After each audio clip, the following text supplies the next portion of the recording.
Could someone tell the maid to bring more champagne? My mother laughed across the room. Then she looked directly at me, smiled in front of 50 guests, and added, "Oh, wait, that's my daughter. She's always been better at serving people than accomplishing anything." The entire room laughed. I lowered my eyes and picked up the tray, but 5 minutes later, one man quietly stood up, looked straight at my parents, and changed all of our lives with a single sentence. "My name is Natalie. I'm 35 years old, and every Christmas Eve, my parents hosted the biggest holiday party in our town. Business owners, politicians, family friends, and community leaders all gathered at their beautiful estate. To everyone else, it looked like a perfect family celebration. To me, it felt like walking into a carefully decorated prison. Growing up, I was always the invisible child. My older brother, Ethan, was the golden boy. If he forgot someone's birthday, Mom would say he was busy. If I forgot to buy milk, she'd call me irresponsible for weeks. Dad owned a successful manufacturing company, and from the time Ethan was a teenager, everyone talked about how one day he'd lead the business. Nobody ever asked what I wanted. Ironically, I didn't even want to work there. I loved nonprofit management and community development. I believed businesses should improve people's lives, not just make money. My parents called me naive. When I graduated with a master's degree, Mom smiled politely and whispered, "That's nice, but it doesn't pay like real business." So I built my own career without asking them for anything. I joined a nonprofit that helped struggling families find housing, job training, and emergency financial support. The work was exhausting. The pay wasn't impressive. But every night, I slept knowing I'd made someone's life a little better. My parents never understood. Every holiday, they introduced Ethan proudly. "This is our future CEO." Then they'd point at me. "Natalie works, somewhere." They never even remembered my job title. Still, I kept showing up. Mostly for Grandma. She always squeezed my hand and whispered, "Don't let anyone tell you your kindness is weakness." She passed away 2 years before this Christmas. Without her, family gatherings became much harder. A week before Christmas Eve, Mom called. "You are coming, right?" "Of course." "Good." There was a strange pause. "Oh, and we're hiring fewer servers this year." I frowned. "What does that have to do with me?" She laughed.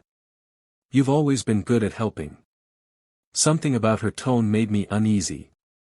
When I arrived that evening, my suspicion became reality. Instead of welcoming me with a hug, Mom handed me a serving tray. "The caterers are short-handed." I stared at her. "You want me to work?" She smiled sweetly. "Don't make this difficult." Before I could answer, guests started arriving. Dad quietly whispered, "Please don't embarrass us." So I carried the tray. I poured drinks. Collected empty glasses. Refilled appetizers. Every guest assumed I worked for the catering company. Nobody introduced me as their daughter. Not once. The humiliation built with every passing minute. Then came the moment I'll never forget. One guest asked my mother, "Who is the young woman serving drinks?" Mom laughed loudly enough for everyone to hear. "Oh, that's just my daughter." People smiled politely. Then she added, "She's always been better at helping than succeeding." Laughter echoed through the room. Even Ethan chuckled. I felt my face burn. I wanted to walk out. Instead, I swallowed my tears and kept serving. Because after years of this treatment, I honestly believed maybe they were right. Then the front door opened. A tall older gentleman entered with his wife. The room instantly shifted. Even Dad hurried over to greet him. It was Mr. Charles Whitmore, the newly elected chairman of the board for one of the largest regional charitable foundations. Nearly everyone in town knew his name. I had met him several times over the past year through non-profit projects, but my parents had no idea. As I walked by carrying drinks, he smiled warmly. "Natalie." I smiled back. "Merry Christmas, Charles." Before we could say another word, Mom interrupted. "I'm so sorry." She laughed nervously. "Our daughter insists on helping the staff." Charles looked confused. "The staff?" Mom nodded. "She likes feeling useful." He glanced from my mother to the serving tray in my hands. Then he looked back at me. His expression changed completely. He quietly asked, "Natalie, is this what you wanted to be doing tonight?" I forced a smile. "It's Christmas." That was all I said. But I think he understood everything. Dinner began a few minutes later. Guests took their seats. I was about to disappear into the kitchen when Charles suddenly stood. He tapped his glass. "I'd like to say a few words." The room immediately became quiet. Dad smiled confidently. "I'm sure everyone would enjoy that." Charles looked around the room. "Actually." He paused. "My words are for one person." Then he turned toward me. "Natalie." Every eye followed him. He smiled. "Would you please sit down?" I hesitated. Mom whispered sharply. "Natalie, the guests need service." Charles's voice became firmer. I believe I asked Natalie to sit. Silence filled the room. I slowly placed the tray on the table and took an empty chair. Charles waited until I was seated. Then he spoke. "I've spent 30 years serving on nonprofit boards. I've met thousands of executives. Hundreds of community leaders." He smiled. "But I've rarely met someone with as much integrity as Natalie." Confused whispers spread through the room. Dad frowned. Charles continued. "Last winter, when our emergency housing program nearly collapsed." He looked directly at me. "You worked 18-hour days. You convinced local businesses to donate supplies. You personally delivered food during snowstorms. You refused every opportunity to take credit." My parents stared at me as though they were seeing a stranger. Then came the first twist. Charles smiled proudly. "That's exactly why our board voted unanimously last week." He paused. "We've selected Natalie as our new executive director." The room erupted in applause. I hadn't announced it publicly yet because the contract would be finalized after the holidays. Mom looked completely stunned. Dad's smile disappeared. Ethan whispered. "What?" But Charles wasn't finished. "Our foundation manages more than $200 million in community investment." He looked at my parents. "And beginning next month, Natalie will oversee every major partnership we approve." I watched my father's expression change. His company regularly applied for community development grants through that foundation. For the first time in my life.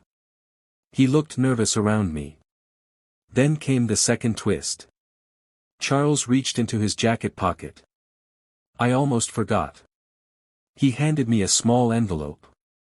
"The board wanted you to open this tonight." Inside was a handwritten letter signed by every board member. At the bottom was a note. "We chose you because everyone else talks about leadership. You quietly live it." I couldn't stop crying. Then something unexpected happened.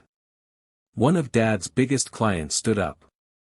"I've worked with Charles for years." He looked at me. "If he trusts you that much." He smiled. "I'd like our company to sponsor your housing initiative." Another business owner raised her hand. "So would we." Then another. Within minutes, thousands of dollars in new community support had been pledged. The same guests who had laughed while I carried drinks were now asking for my business card. Mom suddenly stood. "I think there's been some misunderstanding." Charles looked at her calmly. "No. I think everyone understands perfectly." The room fell silent again. He continued. I've watched Natalie treat strangers with more kindness than many people show their own families. Then he said the sentence I'll never forget. If this remarkable woman is treated like the help in her own home. He looked directly at my parents. Then the problem isn't her position. It's yours. Nobody moved. Nobody spoke. Even Ethan lowered his eyes. After the party ended, Dad found me alone on the back porch. For several minutes, neither of us spoke. Finally he whispered. I didn't know. I looked at him. You never asked. His eyes filled with tears. I spent so many years measuring success by titles and profits. He shook his head. I forgot character was worth more. Mom came outside too. For once, she wasn't defensive. She simply looked exhausted. I thought pushing you would make you stronger. I quietly answered. It only taught me I had to earn love. She started crying. There wasn't a magical reconciliation that night. Real healing doesn't happen that quickly. But something did change. Dad began volunteering at one of our housing centers. Not for publicity. Not for business. Quietly. Every Saturday. Mom eventually apologized to every relative who had laughed that evening. Some believed she was sincere. Some didn't. That was something she'd have to live with. As for Ethan, he admitted he'd spent years copying our parents because he thought that was what success looked like. He became one of our biggest corporate volunteers. People often ask whether I felt victorious that Christmas Eve. The truth is, the greatest moment wasn't when everyone applauded me. It wasn't when powerful people praised my work. It was when I finally realized I never needed my parents' approval to prove my worth. They had called me the help. They meant it as an insult. But after everything that happened, I realized something beautiful. Helping people had never made me small. It had made me the only person in that room who already knew what real success looked like.